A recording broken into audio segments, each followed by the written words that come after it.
Hi friends, YouTube ಚಾನಲ್ಗೆ ಸ್ವಾಗತ. Bhagyalakshmi serial ಇವತ್ತಿನ ಸಂಚಿಯಲ್ಲಿ ಏನು ಕತೆ ಅನ್ನೋದನ್ನು ಈಗಲೇ ನೋಡೋಣ. ಸೀರಿಯಲ್ ಇಷ್ಟ ಆದರೆ ಲೈಕ್ ಕೊಡಿ. ನನ್ನ ಚಾನಲಿನ ಸಬ್ಸ್ಕ್ರೈಬ್ ಆಗಿಲ್ಲ ಅಂದರೆ ಸಬ್ಸ್ಕ್ರೈಬ್ ಮಾಡ್ಕೊಳ್ಳಿ ಫ್ರೆಂಡ್ಸ್. ಮನೇಲಿ ಭಾಗ್ಯ ಬಟ್ಟೆ ಮರ್ಚಿಕ್ತಾ ಇದ್ದಾಳೆ.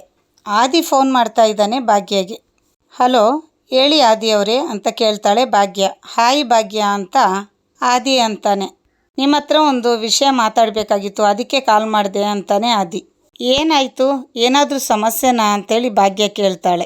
ಏನಿಲ್ಲ, ನಾಳೆ ಒಂಚೂರು ನೀವು ನಮ್ಮ ಮನೆ ಕಡೆ ಬರಬೇಕಾಗಿದೆ ಅಂತ ಹೇಳಿ ಆದಿ ಹೇಳ್ತಾನೆ.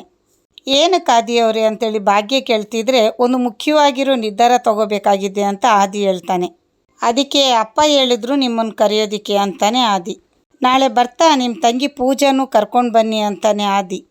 ಮಿಸ್ ಮಾಡದೆ ಬನ್ನಿ ಅಂತೇಳಿ ಆದಿ ಫೋನ್ ಕಟ್ ಮಾಡ್ತಾನೆ. ಭಾಗ್ಯ ಅದೇ ಚಿಂತೆಯಲ್ಲಿ ಕೂತ್ಕೊಂಡು ಬಿಟ್ಟಿದ್ದಾಳೆ, ಏನು ವಿಷಯ ಇರ್ಬೋದು ಅಂತ. ಇದಕ್ಕಿದ್ದಾಗೇನೆ ಫೋನ್ ಮಾಡಿಬಿಟ್ಟು ನಾಳೆ ಮುಖ್ಯವಾಗಿರೋ ವಿಷಯ ಮಾತಾಡಬೇಕು ಬನ್ನಿ ಅಂದರೆ ಏನಿದು ಅಂತೇಳಿ ಭಾಗ್ಯ ಒಬ್ಬಳೇ ಮಾತಾಡ್ಕೊತಿದ್ದಾಳೆ. ಕುಸುಮವ್ರು ಕೂಕೊಂಡು ಬರ್ತಿದ್ದಾರೆ. ಏ ಭಾಗ್ಯ ಭಾಗ್ಯ ಅಂತ. ಬಟ್ಟೆ ಮರ್ಚಿದ ಆಯ್ತೇನಮ್ಮ ಅಂತಾರೆ ಕುಸುಮ ಅವರು. ಭಾಗ್ಯ ಏನಾಯ್ತಮ್ಮ ಅಂತ ಕೇಳ್ತಿದ್ದಾರೆ. ಭಾಗ್ಯ ಮೌನವಾಗಿ ಯೋಚನೆ ಮಾಡ್ಕೊಂಡು ಕೂತ್ಕೊಂಡು ಬಿಟ್ಟಿದ್ದಾಳೆ. ಅತ್ತೆ, ಅದು ಆದಿಯವರು ಫೋನ್ ಮಾಡಿದ್ರು ಅಂತ ಭಾಗ್ಯ ಹೇಳ್ತಾಳೆ. ನಾಳೆ ಅವ್ರ ಮನೆಗೆ ಪೂಜಾನ ಕರ್ಕೊಂಡು ಹೋಗ್ಬೇಕಂತೆ ಅಂತಾಳೆ. ಏನಾಯಿತು, ಸರಿ ನಾನು ಬರ್ತೀನಿ ಬಿಡು ನಿನ್ನ ಜೊತೇಲಿ ಅಂತೇಳಿ ಕುಸುಮ ಅವ್ರು ಹೇಳ್ತಾರೆ. ಕಾಮತ್ ಸರ್ ಮನೆಗೆ ಲಾಯರ್ ಬಂದಿದ್ದಾನೆ. ನಮಸ್ಕಾರ ಕಾಮತ್ ಸರ್ ಅವರೇ ಅಂತೇಳಿ ಲಾಯರ್ ನಮಸ್ಕಾರ ಮಾಡ್ತಿದ್ದಾನೆ. ನಮಸ್ಕಾರ ವಕೀಲ್ರೆ ಅಂತೇಳಿ ಕಾಮತ್ ಸರ್ ಹೇಳ್ತಿದ್ದಾರೆ. ಕೂತ್ಕೊಳ್ಳಿ ಅಂತ ಇದ್ದಾರೆ. ಚೆನ್ನಾಗಿದ್ದೀರಾ ಅಂತ ಒಬ್ರಿಗೊಬ್ರು ವಿಚಾರಿಸ್ಕೊತಿದ್ದಾರೆ. ನಾನು ಚೆನ್ನಾಗಿದ್ದೀನಿ, ನೀವು ಚೆನ್ನಾಗಿದ್ದೀರಾ ಅಂತ ಕಾಮತ್ ಸರ್ ಕೇಳ್ತಿದ್ದಾರೆ. ಇದಕ್ಕಿದ್ದಾಗೇನೆ ಯಾಕೆ ಈ ಥರ ನಿರ್ಧಾರ ತೊಗೊಂಡ್ರಿ ಅಂತೇಳಿ ವಕೀಲ್ ಸರ್ ಕೇಳ್ತಿದ್ದಾರೆ. ಕಾಮತ್ ಅವರೇ, ನಿಮಗೂ ಒಪ್ಪಿಗೆ ಇದೆಯಾ ಇದು ಅಂತೇಳಿ ಲಾಯರ್ ಕೇಳ್ತಿದ್ದಾರೆ.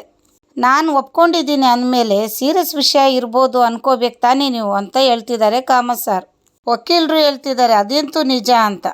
ನೀವು ಒಪ್ಕೊಂಡಿದ್ದೀರಾ ಅಂದಮೇಲೆ ಯೋಚನೆ ಮಾಡೇ ನಿರ್ಧಾರ ತೊಗೊಂಡಿರ್ತೀರಾ ಅಂತ ಹೇಳಿ ಲಾಯರ್ ಹೇಳ್ತಿದ್ದಾರೆ.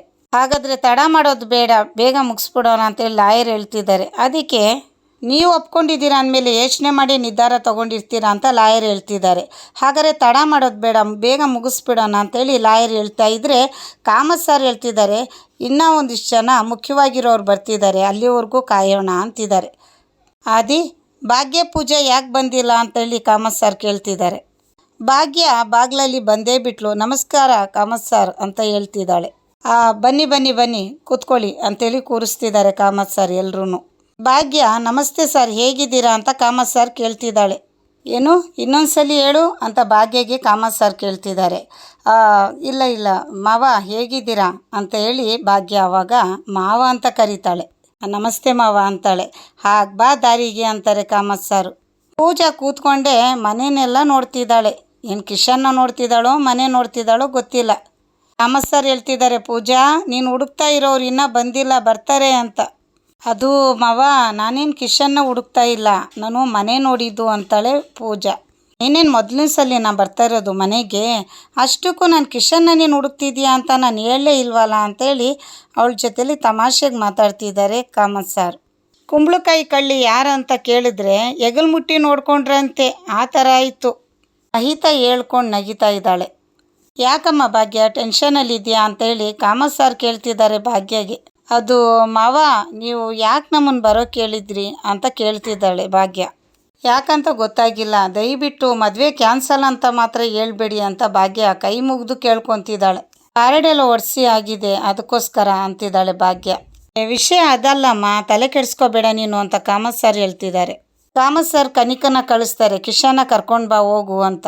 ಭಾಗ್ಯ, ಇದು ಸ್ವಲ್ಪ ಗಂಭೀರವಾದ ವಿಷಯ ಅಂತ ಕಾಮತ್ ಸರ್ ಭಾಗ್ಯಗೆ ಹೇಳ್ತಿದ್ದಾರೆ. ಇದನ್ನು ನಾನೇ ನಿರ್ಧಾರ ತಗೋಬೋದಾಗಿತ್ತು, ನಿಮ್ಮನ್ನು ಯಾಕೆ ಬರೋ ಕೇಳಿದೆ ಅಂದರೆ ಇನ್ನು ಮುಂದೆ ನೀವು ನನ್ನ ಬೀಗರಾಗೋರು ಅಂತ ಹೇಳ್ತಿದ್ದಾರೆ ಕಾಮತ್ ಸರ್. ಏನೇ ನಿರ್ಧಾರ ಆದ್ರೂ ಬೀಗರು ಮುಂದೆನೇ ಆಗಲಿ ಅಂತ ಹೇಳಿ ಬರೋ ಕೇಳಿದ್ದು ಅಂತಾರೆ ಕಾಮತ್ ಸರ್. ಕಿಶನ್ ಫ್ರೆಂಡ್ಗಳಿಗೆಲ್ಲ ಫೋನ್ ಮಾಡಿಬಿಟ್ಟು ಮದುವೆ ಕರಿತಿದ್ದಾನೆ. ಅಲ್ಲಿಗೆ ಕನಿಕಾ ಹೋಗ್ತಾಳೆ. ಕಿಶನ್, ಅಪ್ಪ ಕರಿತಿದ್ದಾರೆ ಬಾ ಅಂತಾಳೆ. ಯಾಕೆ ಕರಿತಿದ್ದಾರೆ ಅಪ್ಪ ಅಂತ ಕೇಳ್ತಾನೆ ಕಿಶನ್. ನೀನು ಇದೇ ಥರ ಕ್ವಶನ್ ಮಾಡ್ಕೊಂಡು ನಿಂತಿರ್ತೀಯಾ ಇಲ್ಲ ಬರ್ತೀಯಾ, ಬಾ ಸುಮ್ಮನೆ ಅಂತಾಳೆ. ಪೂಜಾ ಫ್ಯಾಮಿಲಿ ಎಲ್ಲ ಬಂದಿದ್ದಾರಾ ಅಂತ ಹೇಳ್ಕೊಂಡು ಕಿಶನ್ ಬರ್ತಾನೆ. ಏನಪ್ಪ ಕರೆದ್ರಂತೆಲ್ಲ ಅಂತೇಳಿ ಕಿಶನ್ ಬಂದು ಪಕ್ಕದಲ್ಲಿ ನಿಂತ್ಕೊಂಡು ಕೇಳ್ತಾನೆ ಅವ್ರ ಅಪ್ಪನ್ನ. ಒಂದು ವಿಷಯ ತಿಳ್ಕೊಳ್ಳಿ, ನನ್ನ ಜೀವನದಲ್ಲಿ ಮಹತ್ವ ಒಂದು ನಿರ್ಧಾರ ತೊಗೊತಾ ಇದ್ದೀನಿ ಅಂತ ಹೇಳ್ತಾರೆ ಕಾಮತ್ ಸರ್. ಕಿಶನ್ ಅವ್ರ ತಂದೆ ಹೇಳ್ತಿದ್ದಾರೆ, ನಾನು ಇದನ್ನು ಮಾಡಿ ಆದಮೇಲೆ ಸಾವಿರಾರು ಪ್ರಶ್ನೆ ಉಟ್ಕೊಳ್ಳುತ್ತೆ ಅಂತ. ನನಗೆ ಈ ಕ್ಷಣಕ್ಕೆ ಇದನ್ನು ಮಾಡಬೇಕು ಅನ್ನಿಸ್ತು, ಅದಕ್ಕೆ ನಾನು ಈ ನಿರ್ಧಾರ ತಗೊಂಡೆ ಅಂತಿದ್ದಾರೆ ಕಿಶನ್ ಅವ್ರ ತಂದೆ. ಎಲ್ಲರೂ ಶಾಕಲ್ಲೇ ಇದ್ದಾರೆ, ಆದರೆ ಆದಿ ಖುಷಿ ಆಗ್ತಿದ್ದಾನೆ. ಆದಿ ಲಾಯರ್ ಕೈಯಲ್ಲಿರೋ ಪೇಪರ್ನ ಓದಿಸ್ತಾ ಇದ್ದಾನೆ, ನೀವು ಓದಿ ಅಂತಾನೆ. ಆದಿಗೆ, ಮೀನಾಕ್ಷಿಗೆ ಮತ್ತು ಕನಿಕನ್ಗೆ, ಮಹಿತನ್ಗೆ ಇಷ್ಟು ಜನಕ್ಕೆ ಮಾತ್ರ ನನ್ನ ಆಸ್ತಿ ಅಂತೇಳಿ ಬರೆದು ಕೊಟ್ಟಿದ್ದಾರೆ ಕಾಮತ್ ಸರ್. ಈ ಆಸ್ತಿಯಲ್ಲಿ ನನ್ನ ಮಗನಾದ ಕಿಶನ್ಗೆ ಸ್ವಲ್ಪನೂ ಇಲ್ಲ ಅಂತ ಹೇಳ್ತಿದ್ದಾರೆ ಕಾಮತ್ ಸರ್. ಕಿಶನ್ ಶಾಕ್ ಆಗ್ತಿದ್ದಾನೆ, ಏನಿದು ಅಂತ. ನನ್ನ ಎಲ್ಲ ಆಸ್ತಿನೂ ನನ್ನ 3 ಜನ ಮಕ್ಕಳು ಮತ್ತು ನನ್ನ ತಂಗಿಗೆ ನಾನು ಬರ್ಕೊಡ್ತಿದ್ದೀನಿ ಅಂತಿದ್ದಾರೆ ಕಾಮತ್ ಸರ್ ಪತ್ರದಲ್ಲಿ. ಲಾಯರ್ ಓದ್ತಾ ಇರೋದು ನೋಡಿ ಎಲ್ಲರೂ ಶಾಕ್ ಆಗ್ತಿದ್ದಾರೆ. ಆದಿ ಮಾತ್ರ ಪೂಜಾ ಫ್ಯಾಮಿಲಿನೇ ನೋಡ್ತಾ ಇದ್ದಾನೆ ಮುಖ ಏನು ಅನ್ಕೊತಾರೆ ನೋಡೋಣ ಅಂತ. ಕಿಶನ್ ಕಾಮತ್ ಯಾವುದೇ ಕಾರಣಕ್ಕೂ ನನ್ನ ಆಸ್ತಿಗೆ ವಾರಸ್ದಾರಾಗಿರಲ್ಲ ಅಂತೇಳಿ ಬರೆದಿದ್ದಾರೆ ಅವ್ರ ತಂದೆ. ಭಾಗ್ಯ ಕೇಳ್ತಿದ್ದಾಳೆ, ಮಾವ ಏನಿದೆಲ್ಲ ಅಂತ, ಯಾಕೆ ಈ ಥರ ಎಲ್ಲ ಮಾಡ್ತಾ ಇದ್ದೀರಾ ಅಂತಿದ್ದಾಳೆ. ಕುಸುಮಾರ್ ಕೇಳ್ತಿದ್ದಾರೆ, ಅಲ್ಲ ಸರ್ ಯಾಕೆ ಇದ್ದಕ್ಕಿದ್ದಾಗಿನ ಈ ಥರ ನಿರ್ಧಾರ ತೊಗೊಂಡ್ರಿ ಅಂತ ಕೇಳ್ತಿದ್ದಾರೆ. ಸುನಂದ್ ಅವ್ರು ಹೇಳ್ತಿದ್ದಾರೆ, ಬೀಗ್ರೆ ನೀವು ತಪ್ಪು ಮಾಡ್ತಿದ್ದೀರಾ ಅಂತ ಅನ್ನಿಸ್ತಿದೆ ಅಂತಾರೆ.